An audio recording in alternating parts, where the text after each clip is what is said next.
Hi guys, what's up and welcome back to my channel. I hope you're all doing good and staying safe like always.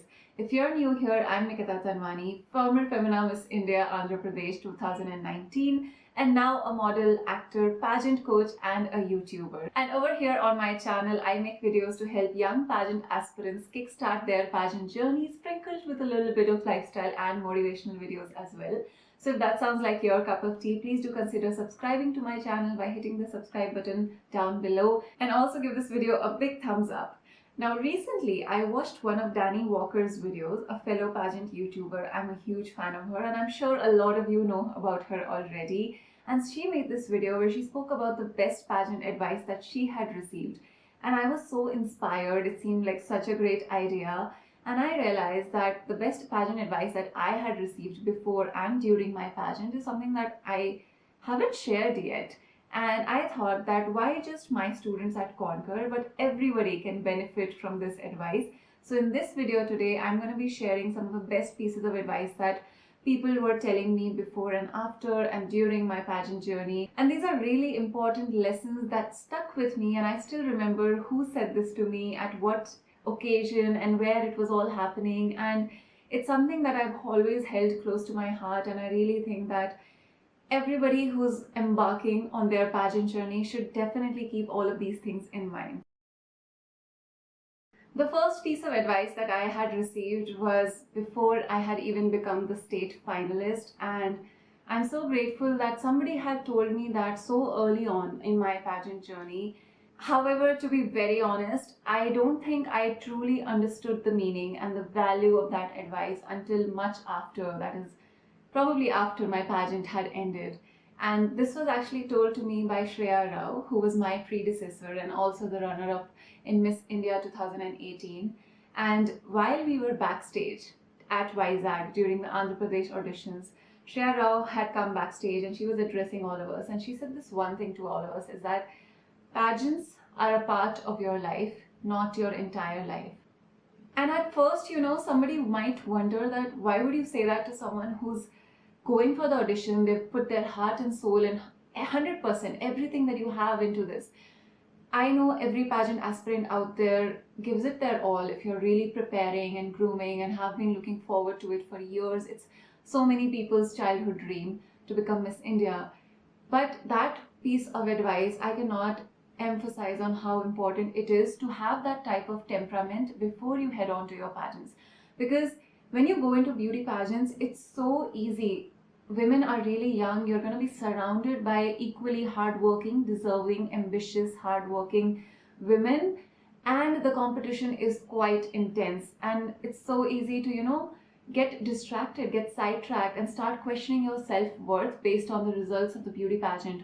Not just the overall result, but on a day-to-day basis, who got more likes on social media, or who is getting more attention from the organization, or who do other contestants like more. And you kind of get a feeling in pageants itself, that okay, this contestant might end up winning, and that can really get to you. And all that does is actually it brings down your own performance. And I'll be honest that I myself was very stressed and quite worried about the result. I wish in hindsight that I had enjoyed myself more in the pageant and probably worried less about the result. The reason I was super anxious about the result was because it was my last attempt at the pageant because of my age, and I would not be eligible for the winner position in the next year. And this is actually reminding me of something that a college friend had told me years ago, which was be involved, not attached. And it's quite important for all of us to learn this in life at some point or the other, whether it's your work, whether it's your studies, it's your report card, it's your grades, it's your job promotion, it's your pageant.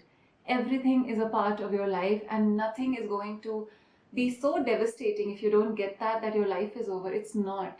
Your life, the meaning and the worth of your life is only decided by what you decide to do in the future. And so when you go into pageants, you do want to win, obviously have that desire in you, give it your 100%, but be mentally prepared that if I don't win, I will not be shattered, I will not be devastated. Even during our Miss India journey, we actually had a session with Natasha Grover, and she also said that, how many of you have pictured the ground on your head? All hands went up. How many of you have not pictured it?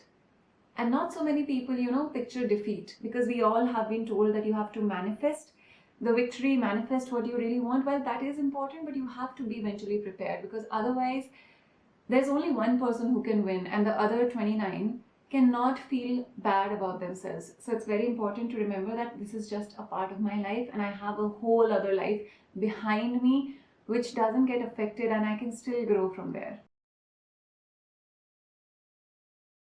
The next thing that I'm going to share with you is not necessarily advice, but an observation and a pattern that I noticed.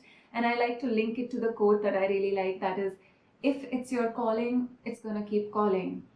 And so I'll give you a very realistic example of what happened in Miss India 2019. Every contestant has their own personality, has their own hobbies, has their own interests and what they're good at. So I was that contestant in the 2019 batch who was really active on social media, and it was just my jam. I really enjoyed being active on social media, putting out content, and a lot of us did think that I might end up winning the social media subtitle as well, but then that didn't happen. But it was my thing regardless. And now I'm a YouTuber. So that's one thing. On the other hand, Sonal Sharma, who was Miss India Haryana 2019, she had this thing going on during the pageant where she would go live or put on her stories every single day, and she would interview every different contestant. She did that series for a while. And that really showed that she was really interested in interviewing people. And we all actually had this conversation after our pageant. Now Sonal Sharma, she's become an anchor and chosen that as her profession. So what we actually noticed is that whatever we were most interested in during our pageant, we all had a skill set and expertise, and then this is her thing, this is her thing. And that actually kind of became the profession for a lot of the contestants after the pageant. And so, it's not always about winning the beauty pageant. Sometimes it's just, it reveals to you what you like the most, what you enjoy the most, and what's your calling. Maybe my calling was not to win the pageant. Suman's calling was to go represent India at Miss World. My calling was to get on YouTube and start sharing these videos with all of you. And so I think that's just such a beautiful observation. Looking back, it just makes me so happy that we all found what we are meant for, and this is where I belong. And so the lesson that I learned from all of this is that somebody else's success does not mean your failure.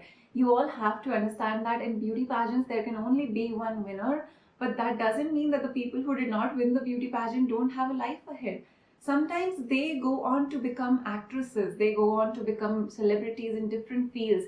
Rakulpreet did not win, Tapsi Pannu did not win, Steffi did not win. We have so many examples of contestants who did not end up winning the pageant, but they made their own niche. They made a place for themselves with the hard work and everything else that they did with the platform and the exposure that they got from the pageant afterwards.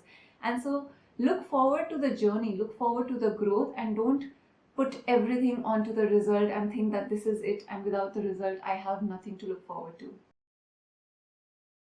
The next piece of advice that I had received during my pageant journey by my designers, my stylists, and people who had worked with ex-pageant contestants was that have fun, make friends, and these are the memories that you're going to cherish. And I want to share that again with everyone watching this video, that if you are going to be that contestant who's constantly just thinking about her own performance, you will miss out on making so many memories. And believe me, that is also a part of the observation that the organization is going to do. You have to be a people's person, it cannot just be all about you. You have to learn how to build relationships, how to build connections, and have long-lasting connections.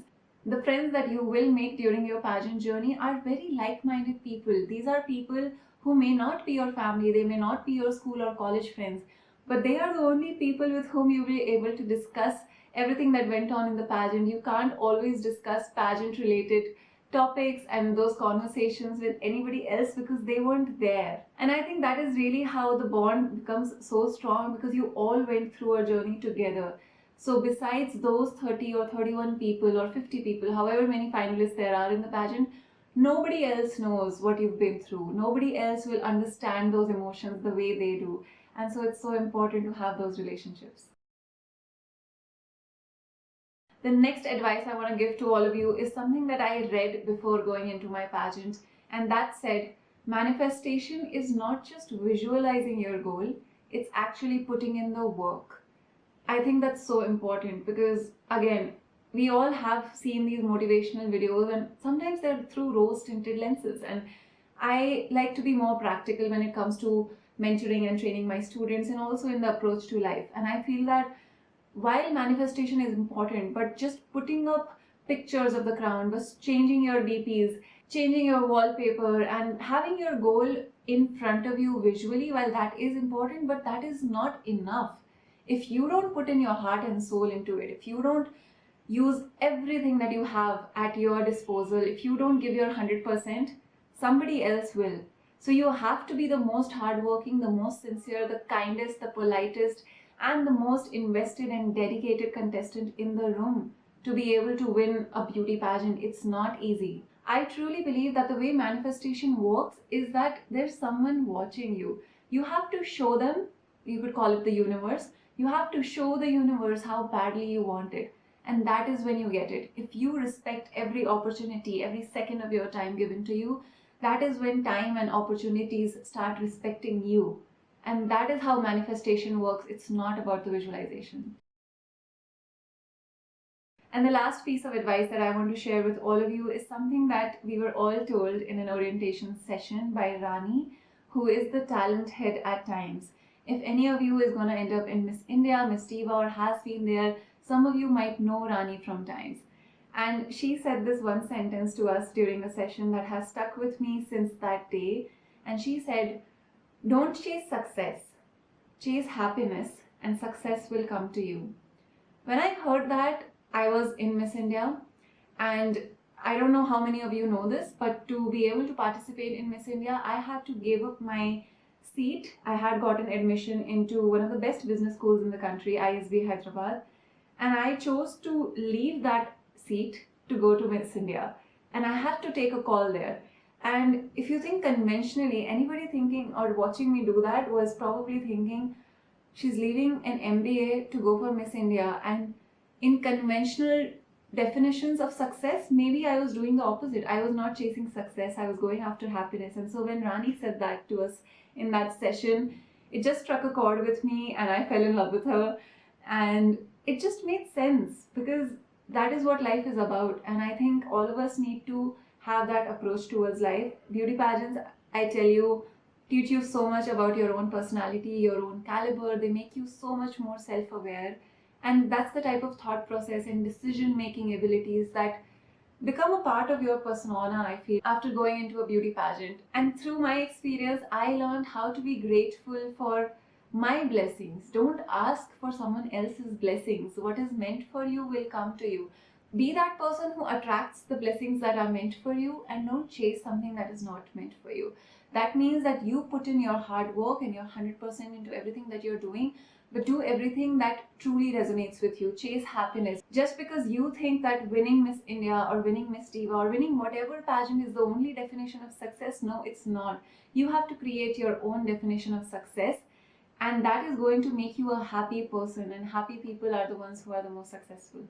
And so those were the 5 pieces of advice that I wanted to share with all of you, whoever is going to start their pageant journey or is in a pageant right now. I wish you the very best of luck. I hope this video was super helpful for all of you, and I'd love to know if you have any pageant advice that was super valuable for you, and you could share it with the community down in the comment section below. Also, if you loved this video, please give it a big thumbs up like I said. And as always, I love you guys so much, and I will see you very soon in my next video. Bye-bye.